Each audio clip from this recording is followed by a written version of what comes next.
নমস্কার দর্শক বন্ধুরা, আপনাদের বিশেষ অনুরোধে আমি একটা বিষয় নিয়ে আজকে আলোচনা করছি। সেটা হচ্ছে, আমাকে অনেকেই রিকোয়েস্ট করেছেন যে ডাক্তার, আমাদের পেটের মধ্যপ্রদেশ খুব অপরিণত বেড়ে চলেছে, তা এটা রেমেডি কি বা আমরা কিভাবে এটাকে কমাতে পারব।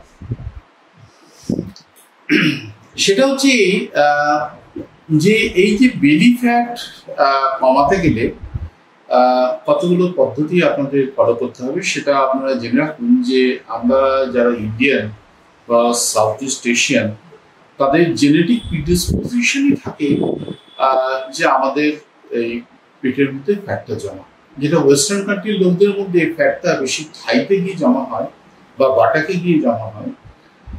আমাদের ক্ষেত্রে কিন্তু ঠিক অন্য ধরনের ব্যাপারটা হয়। সেটা হচ্ছে আমাদের পেটের মধ্যে গিয়ে আগে ফ্যাটটা বেশি জমে এবং তার জন্য আমাদের ভুঁড়ি বেড়ে যায় এবং আমাদের সামনেটা বেরিয়ে আসে, পেটের সামনেটা বেরিয়ে আসে।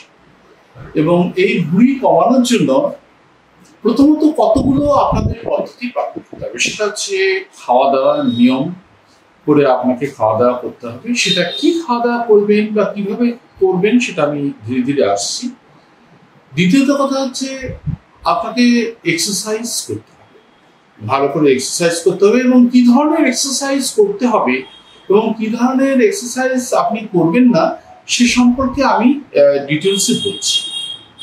তৃতীয়ত কথা হচ্ছে আপনার শরীরে যে স্ট্রেস, এই স্ট্রেসটাকে কিন্তু কমাতে হবে।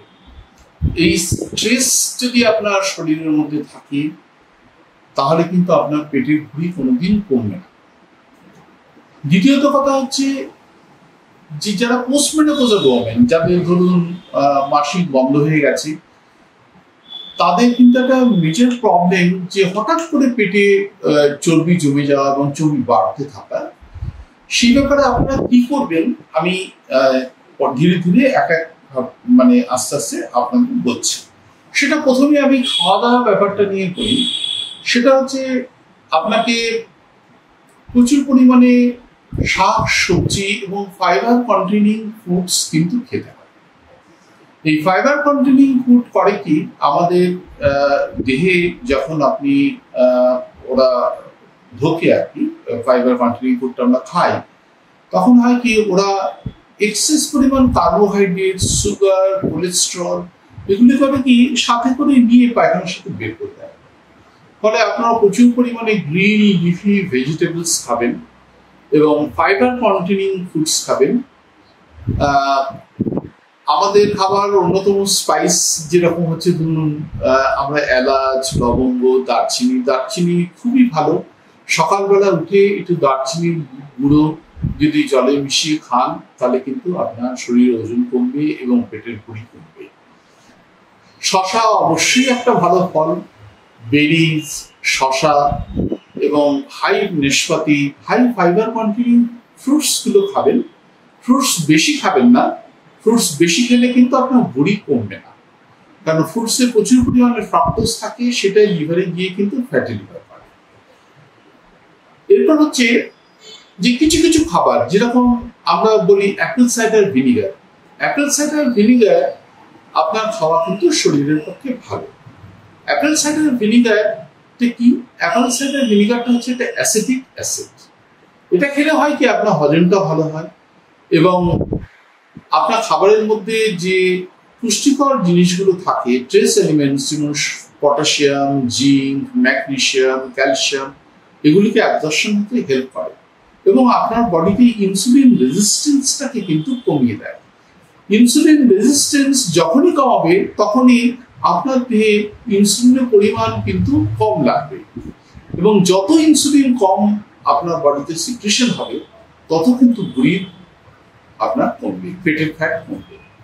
আপনি যদি বারবার খান, যেটাকে আমরা ইংরেজিতে বলি ইন্টারমিটেন্ট স্ন্যাকিং, অর্থাৎ আপনার মেজর মিল যেরকম ব্রেকফাস্ট, লাঞ্চ এবং ডিনার, এর মধ্যে যদি আপনার প্রায় খেতে থাকেন তাহলে কিন্তু জীবনে আপনার পেটের ভুঁড়ি কমবেন না, কারণ আপনি যখনই খাবেন তখনই ইনসুলিন সিক্রেশন হবে এবং ইনসুলিন হচ্ছে ফ্যাট প্রিজার্ভিং হরমোন। ইনসুলিন করে কি আমাদের শরীরে ফ্যাটটাকে জমায় এবং সেটা পেটের মধ্যে জমবে এবং আপনার জীবনে কোনোদিন ফ্যাট কমবে না। সুতরাং ফ্যাট কমানোর জন্য আপনাকে লো সুগার ডায়েট খেতে হবে, যতটা পারবেন সুগার কম খাবেন, কার্বোহাইড্রেট কম খাবেন। আমরা বলি 50 গ্রামের নিচে কার্বোহাইড্রেট খান। 50 গ্রামের নিচে যদি কার্বোহাইড্রেট খান তাহলে কিন্তু আপনার ভুঁড়ি খুব কমবে। কিটোজেনিক ডায়েট খান, মাঝে মাঝে সবসময় আপনি কিটোজেনিক ডায়েট খেতে আপনার ভালো লাগবে না, কিন্তু মাঝে মাঝে আপনি কিটোজেনিক ডায়েট খান। মাঝে মাঝে ইন্টারমিটেন্ট ফাস্টিং করুন, উপোস করুন। আমরা মা দেখেছি যে মা বোনেরা আগে উপোস করতো, আমরা হাসি ঠাট্টা করতাম, কিন্তু এটা ভীষণভাবে সাইন্টিফিকভাবে সত্য যে আপনি যদি ইন্টারমিটেন্ট ফাস্টিং করেন, মানে আমি বলছি ধরুন আপনি সকালে খেলেন তারপর লাঞ্চ স্কিপ করে দিলেন একেবারে রাত্রিবেলা, ইন্টারমিটেন্ট ফাস্টিং এ কিন্তু দেখা যায় যে আপনার শরীরে যে গ্রোথ প্রমোটিং হরমোন এবং ফ্যাট বার্নিং হরমোনের মধ্যে কিন্তু আমাদের গ্রোথ হরমোন করে এবং আরেকটা হরমোন যেটা হচ্ছে IGF-1। এই গ্রোথ হরমোন এবং IGF এর পরিমাণ কিন্তু প্রায় 2000% বেড়ে যায় এবং এটা বাড়ার জন্য হয় কি, they are the fat burning hormone. এরা কি ফ্যাটটাকে গলিয়ে দেয়, আপনার পেটের ভুঁড়ির ফ্যাট কিন্তু কমবে। কাজেই ইন্টারমিটেন্ট ফাস্টিং এর আরেকটা ইম্পর্টেন্ট রোল হচ্ছে এরা আমাদের যে নার্ভাস সিস্টেম আছে, যে সিম্প্যাথেটিক নার্ভাস সিস্টেম এবং প্যারাসিম্প্যাথেটিক নার্ভাস সিস্টেম, এই প্যারাসিম্প্যাথেটিক নার্ভাস সিস্টেমটাকে বুস্ট আপ করে এবং প্যারাসিম্প্যাথেটিক নার্ভাস সিস্টেম যখনই বুস্ট আপ হবে আপনার পেটের ফ্যাট এবং লের ফ্যাট তখনই কিন্তু করবে। আপনার যদি সিম্প্যাথেটিক নার্ভাস সিস্টেম বুস্টেড হয়, প্যারাসিম্প্যাথেটিক নার্ভাস সিস্টেম যদি বুস্টেড না হয়, আপনার জীবনে ফ্যাট করবে। এই কারণে আমরা বলি যে যারা ধরুন যে এক্সারসাইজ করেন তখন এক্সারসাইজের সময় হয় কি আপনার সিম্প্যাথেটিক ড্রাইভটা অনেক বেড়ে যায়, কিন্তু আপনি যদি অ্যাডিকুয়েট রেস্ট না নেন অর্থাৎ প্যারাসিম্প্যাথেটিক অ্যাক্টিভিটিকে যদি বুস্ট আপ না করেন তাহলে সেই এক্সারসাইজের কিন্তু কোনো ভ্যালু নেই। সেই এক্সারসাইজ করলে কিন্তু আপনার দেহের এবং শরীরের আরো ক্ষতি হবে, ফ্যাট কিন্তু কমবে না। ফ্যাট কমবে যখন আপনি এক্সারসাইজ করার পর, ভিগোরাস এক্সারসাইজ করার পর যখন আপনি অ্যাডিকুয়েট রেস্ট নেবেন তখনই কিন্তু ফ্যাট বার্নিং। খাবারের মধ্যে আরো কথা বলি, যখন আপনারা সিড অয়েল খান, এই সিড অয়েলটা যতটা পারবেন কম খাওয়ার চেষ্টা করবেন। আপনারা সর্ষের তেল খাবেন, সেটা শরীরের পক্ষে ভালো, নারকেল তেলও খারাপ নয়। দেখুন অ্যাভোকাডো বা অলিভ অয়েলের কথা আমি বলবো না, কারণ এখন ভীষণ কস্টলি। তবে আপনারা যদি বিয়ার করতে পারেন মাঝে মাঝে olive oil, particularly the extra virgin olive oil, এমনি অলিভ অয়েলগুলো নেবেন না, কারণ এমনি যে অলিভ অয়েলগুলো পাওয়া যায় সেগুলো কিন্তু বেশিরভাগ সিড অয়েল মিশ্রিত করা থাকে এবং কোম্পানিরা তাদের বিজ্ঞাপনের জন্য এগুলো প্রোপাগান্ডা করে, এতে খুব একটা বেশি লাভ হয় না। প্রকৃত অলিভ অয়েল কিন্তু আমরা সত্যিকারের অর্থে পাই না, তার কারণ প্রকৃত অলিভ অয়েল বেশিরভাগ ওয়েস্টার্ন কান্ট্রিতেই তৈরি হয়। আমাদের দেশে যে অলিভ অয়েলগুলো পাই সেগুলো বেশিরভাগ মিক্সচার।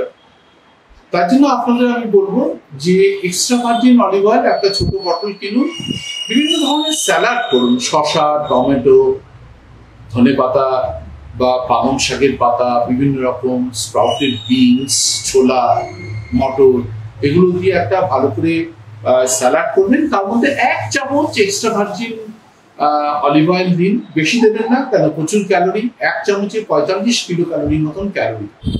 অল্প তেল দিয়ে স্যালাডটা করুন, এই স্যালাডটা সকাল বিকেল খান, তাতে কিন্তু আপনার ওজন কমবে। আর অ্যালকোহল খাবেন না, স্মোক করবেন না। অ্যালকোহল যদি আপনি খান আপনার পেটের ফ্যাট কিন্তু কমবে না।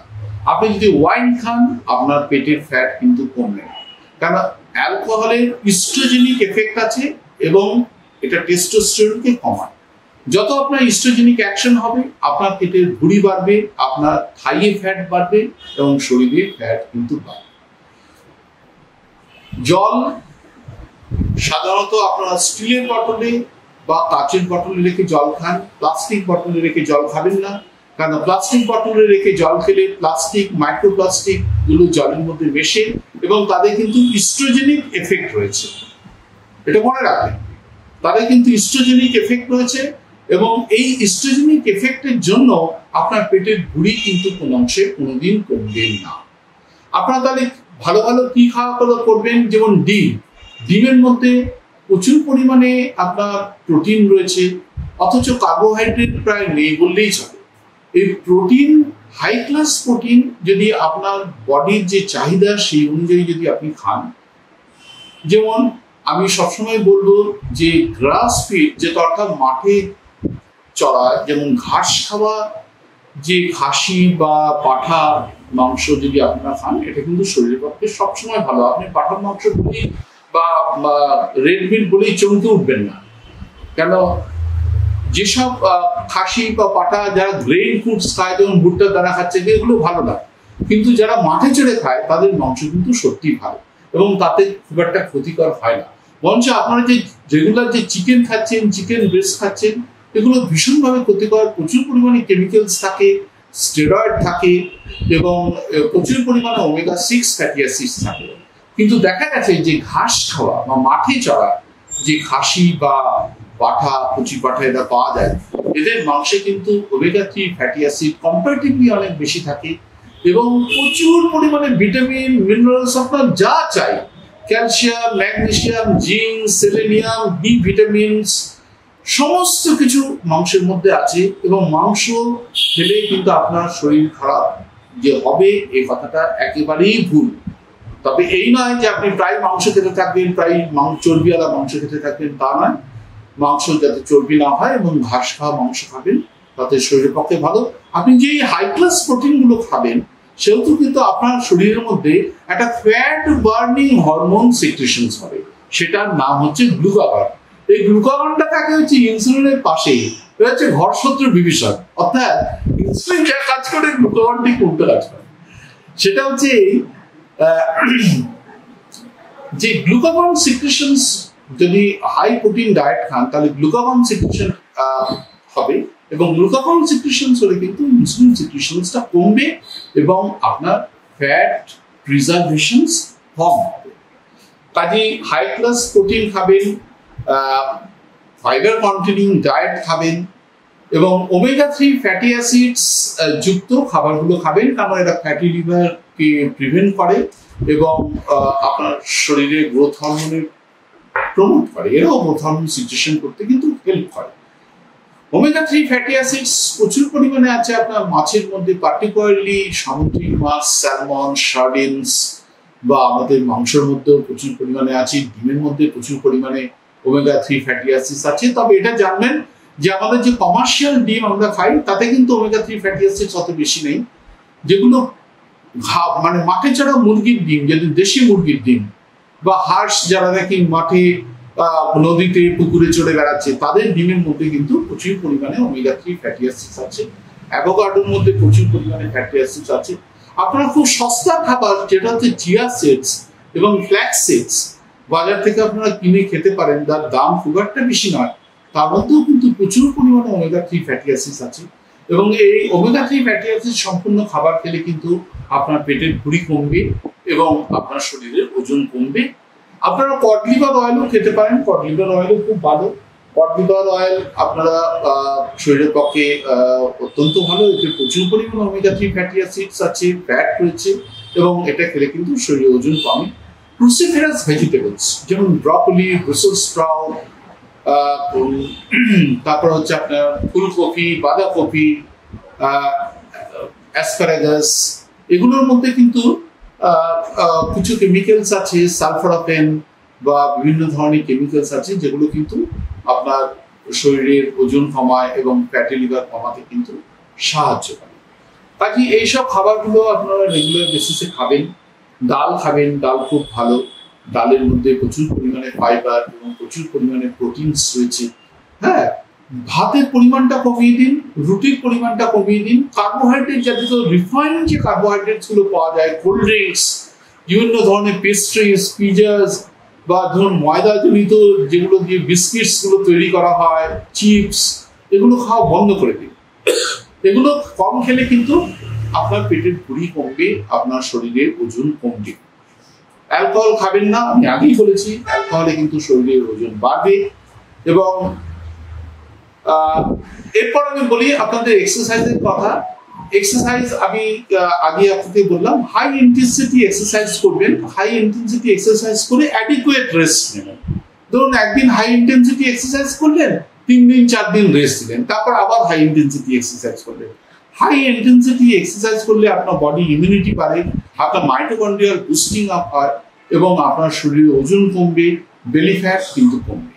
কারণ হাই ইন্টেন্সিটি এক্সারসাইজে কিন্তু আপনার ঘুম ভালো হবে রাত্রে, ঘুম ভালো হলে আপনার ফ্যাট বার্নিং ভালো হবে এবং এক্সারসাইজ করলে কিন্তু আপনার গ্রোথ হরমোন এবং IGF-1 বলে যে দুটো হরমোন, ফ্যাট বার্নিং হরমোন ভালো করে সিক্রেশন হবে এবং তারা কিন্তু আপনাদের শরীরে ওজন কমাবে এবং ভুঁড়ি কমাবে। এরপর হচ্ছে স্ট্রেস। আপনার স্ট্রেস যখনই হবে, কেন স্ট্রেস হলে আমাদের পেটের ভুঁড়ি কমে সেটা জেনে রাখুন। স্ট্রেসের জন্য কিন্তু কর্টিসল বলে একটা হরমোন, আমাদের অ্যাড্রিনাল গ্ল্যান্ড আছে, কিডনির মাথা, আমাদের যে কিডনি আছে তার মাথায় টুপির মতন দুটো গ্ল্যান্ড আছে। এই দুটো গ্ল্যান্ডকে আমরা অ্যাড্রিনাল গ্ল্যান্ড বলি। এই অ্যাড্রিনাল গ্ল্যান্ডের থেকে কিন্তু কর্টিসল সিক্রেশন হয়। এই কর্টিসল করে কি, শরীরে যে আমাদের প্রোটিন আছে, they convert the protein into fat and accumulate those fat into our abdomen and belly. ফলে আমাদের বেলি ফ্যাট বাড়ে, আমাদের স্ট্রেস বাড়লে এই কর্টিসল হরমোনটা কিন্তু বাড়ে। তাহলে আমরা স্ট্রেস কমাবো কি করে? স্ট্রেস কমাবো হচ্ছে সবসময় আপনার সকালবেলা উঠে বা রাত্রিবেলা শোয়ার আগে 15 মিনিট বা 20 মিনিট করে মেডিটেশন করবেন। রাত্রিবেলা ভালো করে ঘুমাবেন, ঘর অন্ধকার করে ঘুমাবেন, কারণ ঘর অন্ধকার করলে মেলাটোনিন বলে একটা হরমোন সিক্রেশন হয় এবং এই মেলাটোনিন হরমোন কিন্তু আবার গ্রোথ হরমোন সিক্রেশনে হেল্প করে। ফলে রাত্রিবেলা ভালো করে ঘুমাবেন এবং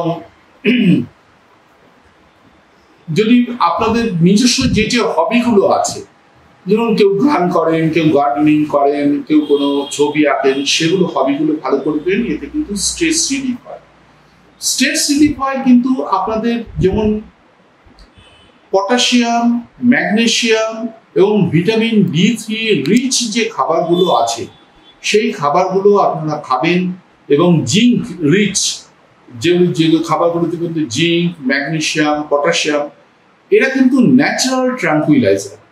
এই খাবারগুলো খেলে কিন্তু আপনার শরীরে কিন্তু স্ট্রেসটা কমে। রাত্রে শোয়ার আগে যদি আপনারা একটা করে ম্যাগনেসিয়াম গ্লাইসিনেট ক্যাপসুল খান তাহলে কিন্তু আপনার স্ট্রেস কমবে। আপনি যদি ভিটামিন D3 একটা করে ক্যাপসুল খান, যদি না আপনার ডেফিসিয়েন্সি থাকে তবে, তাহলে কিন্তু আপনার শরীরে স্ট্রেস কমবে, ঘুম ভালো হবে। আমাদের ভারতবর্ষে আয়ুর্বেদিক শাস্ত্রে অশ্বগন্ধা বলে একটা আমাদের উদ্ভিদ আছে, সেটা কিন্তু খুব ভালো আপনার এই স্ট্রেস কমানোর জন্য। সেরকম বলে আপনারা অশ্বগন্ধা পাউডার 1 চামচ করে দুধের মধ্যে বা জলের মধ্যে গুলে কিন্তু খেতে পারেন, তাতে কিন্তু স্ট্রেস কমে। এবং এক্সারসাইজ করলে বা লং ওয়াক করলে বা ডিপ ব্রিথিং এক্সারসাইজ করলেও কিন্তু আমাদের স্ট্রেস কমে। ফলে এইগুলো আপনাকে পদ্ধতিগুলো ফলো করতে হবে যে স্ট্রেস আপনি যত কমাতে পারবেন আপনার শরীরের ওজন তত কমবে এবং বেলি ফ্যাট তত। সুতরাং এগুলো আপনারা ভালো করে ফলো করবেন। এই খাওয়া দাওয়া, নিয়মিত এক্সারসাইজ এবং স্ট্রেস যদি আপনারা রিলিভ করতে পারেন এবং যেসব খাবার ধরুন আপনার শরীরে ফ্যাটের আধিক্য করবে সেই সব খাবারগুলো যদি আপনারা বর্জন করতে পারেন। আপনারা সবসময় ভাবেন যে আমরা ফ্যাট জাতীয় খাবার খেলেই বুঝি আমাদের ভুঁড়ি হয়, এই কথাটা কিন্তু সবসময় সত্য না। ফ্যাট কিন্তু খেলে কিন্তু ভুঁড়ি বেশি হয় না। সুগার জনিত এবং হাই কার্বোহাইড্রেট, রিফাইন্ড কার্বোহাইড্রেট এবং বিভিন্ন খাবারের মধ্যে আপনারা যে রেস্টুরেন্টে খাবারগুলো খান তার মধ্যে প্রচুর পরিমাণে মনোসোডিয়াম গ্লুকোনেট বা আপনার হিডেন সুগার থাকে। এই হিডেন সুগারই কিন্তু আপনার ওজন বাড়ানোর প্রধান কারণ, ফ্যাট না। এবং আপনারা যে সিড অয়েল খাচ্ছেন সেটাও কিন্তু ফ্যাট বাড়ানোর প্রধান কারণ। আপনার প্রয়োজন হলে grass fed butter, the natural butter, সেটা আপনারা খেতে পারেন। বাড়িতে তৈরি যে চিজ, সেই চিজটা খুবই ভালো এবং প্রোটিন সমৃদ্ধ এবং প্রোবায়োটিক রিচ খাবারগুলো আপনারা খাবেন, যেমন দই, স্যারোক্রেট, কিমচি, যেগুলোর মধ্যে প্রোবায়োটিক আছে। আপনারা একটা স্যালাড তৈরি করবেন, এই স্যালাডের মধ্যে এক্সট্রা ভার্জিন অলিভ অয়েল 1 চামচ দিয়ে দেবেন, তার মধ্যে একটু ইস্ট দিয়ে দেবেন, এবং তাতে হয় কি এই ইস্ট খেলে কিন্তু বা এইসব খাবারের মধ্যে প্রোবায়োটিক যদি অনেক বেশি হয়ে যায়, এবং এই খাবারগুলো খেলে কিন্তু আপনার শরীরের ওজন কমবে, আপনার ফ্যাট কমবে। এবার আমি বলি যে পোস্টমেনোপজাল উমেনদের মধ্যে আমরা খুব কমনলি দেখি তাদের কিন্তু পেটের ভুঁড়ি হঠাৎ করে বেড়ে যায়। তার কারণটা হচ্ছে কি, পোস্টমেনোপজাল স্টেটে হয় কি ওভারি আর আপনার হরমোন সিক্রেশন করতে পারে না। যেমন প্রধান হরমোন হচ্ছে ইস্ট্রোজেন এবং প্রোজেস্টেরন। এই প্রোজেস্টেরনটা বেশি কমে ইস্ট্রোজেনের থেকে, এবং এই কমার জন্য হয় কি যে আপনার ভেতরে যে অ্যাড্রিনাল গ্ল্যান্ড আছে যেখান থেকে সেক্স হরমোনগুলো রিলিজ হয়, সেই অ্যাড্রিনাল গ্ল্যান্ডের অ্যাক্টিভিটিটা কিন্তু বেড়ে যায়, এবং এই অ্যাড্রিনাল গ্ল্যান্ডের অ্যাক্টিভিটি যার ভালো হয় তার কিন্তু পোস্টমেনোপজাল সিমটমও কিন্তু কম হয়। যেমন পোস্টমেনোপজাল সিমটমের মধ্যে আমরা প্রায় দেখি হট ফ্লাশ, আপনি সহজেই ইরিটেটেড হয়ে যাবেন, টেম্পারমেন্ট আপনার বেড়ে যাবে, আপনি রেগে যাবেন, অস্থির হয়ে যাবেন, আপনার প্রচন্ড গরম লাগবে, আপনার রাত্রিবেলা ঘুম হবে না। এগুলো কিন্তু হয় হচ্ছে আপনার এই হরমোন কমে যাওয়ার জন্য, এবং এক্সেস আপনার কর্টিসল বা স্ট্রেস হরমোনগুলো রিলিজ হওয়ার জন্য। এই স্ট্রেস হরমোন রিলিজ হলে আপনার কিন্তু পেটের ফ্যাট বেশি জমবে, এবং আপনার পোস্টমেনোপজাল স্টেটে হয় কি মহিলাদের সিম্প্যাথেটিক অ্যাক্টিভিটি কিন্তু অনেক বেড়ে যায়, এবং প্যারাসিম্প্যাথেটিক অ্যাক্টিভিটি কিন্তু কমে যায়। আপনি যদি প্যারাসিম্প্যাথেটিক অ্যাক্টিভিটিকে না বাড়াতে পারেন তাহলে কিন্তু এইসব সিমটমগুলো আপনার কখনো যাবে না, এবং আপনার ভুঁড়ির ফ্যাট এবং শরীরের ফ্যাট কিন্তু কমবে না। সেই জন্য প্যারাসিম্প্যাথেটিক অ্যাক্টিভিটি বাড়াবার জন্য আমরা আপনাদের উপদেশ দেব, আপনারা প্রতিবার রাত্রিবেলা খুব ভালো করে ঘুমোবেন, 8টার মধ্যে আপনার ডিনার করে নেবেন, এবং 10টার মধ্যে শুয়ে পড়বেন, এবং ঘর অন্ধকার করে শোবেন। রুম টেম্পারেচারটা 22 থেকে 20-র মধ্যে রাখবেন, তাতে আপনার ঘুমটা ভালো হবে। ঘুমের আগে আপনারা যদি মনে করেন ম্যাগনেসিয়াম গ্লাইসিনেট একটা করে ক্যাপসুলস আপনারা খেতে পারেন, এবং ঘুমের আগে যদি আপনি 10 মিনিট বা 15 মিনিট যদি আপনি কোনো মেডিটেশন করতে পারেন তাহলে খুব ভালো হয়। সপ্তাহের অন্তে কোনো একটা ফাঁকা জায়গায় ঘুরতে চলে যাবেন যেখানে নিরিবিলি নীরবতা আছে, আপনার মনের শান্তি পাবেন। যত আপনি প্যারাসিম্প্যাথেটিক অ্যাক্টিভিটিকে ড্রাইভ করতে পারবেন তত কিন্তু আপনার মধ্যে এই সিমটমগুলো কম হবে, এবং স্ট্রেস কম হবে, এবং আপনার ভুঁড়ি কমবে, এবং আপনার শরীরের ওজন কমবে। আপনি কন্ট্রোভার্সিয়াল টক অ্যাভয়েড করুন, মানুষের সাথে আননেসেসারি ইন্টারাকশনে যাবেন না, নিজেকে নিজের ওয়ার্ল্ডে গুটিয়ে ফেলুন। প্রয়োজন হলে ধ্যান করুন, পুজো আর্চা যদি করেন পুজো আর্চা করুন, গল্প করুন, নিজের যদি হবি থাকে আপনার গান বাজনা করা বা গার্ডেনিং করা বা অন্য কোনো যদি হবি থাকে, আপন মনে নিরালায় সেই হবিগুলো পালন করুন। এইসব করলে কিন্তু আপনাদের শুধুমাত্র ভুঁড়ি কমবে বা শরীর ওজন কমবে তাই নয়, আপনাদের লংজিভিটিও বাড়বে, আপনাদের হার্ট অ্যাটাক কম হবে, আপনাদের স্ট্রোক কম হবে, আপনাদের ডিমেনশিয়া কম হবে, আপনাদের ক্যান্সারের ইনসিডেন্স কমে যাবে, এবং আপনারা একটা সত্যিকারের সুন্দর সহজ জীবন উপভোগ করবেন। এই বলে আমি শেষ করছি। পরবর্তীকালে অন্য আলোচনার মধ্যে আসবো।